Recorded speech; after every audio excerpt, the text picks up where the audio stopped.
Ediyorum.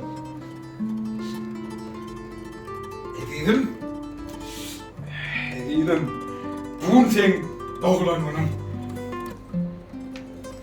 Uzak yaşa. Kutlu olsun. Sağ ol. Ay sen kutlap. Koşkamayı da inlay. Anaydan. Necek mi? Sağ ol. Mercan değil. Alt harbi.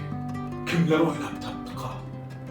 Vah kim oylap tapanım olsa yüreğimi yaktı da. Ne etti? Sağ ol.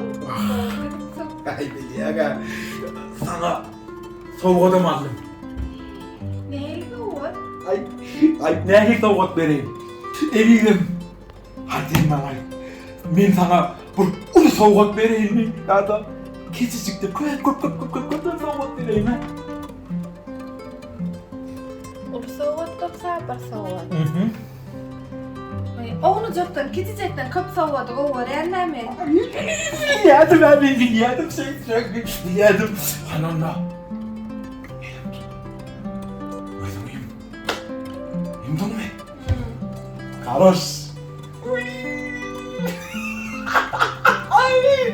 Karışacak mı? Olur yani. Havlukma. Geri.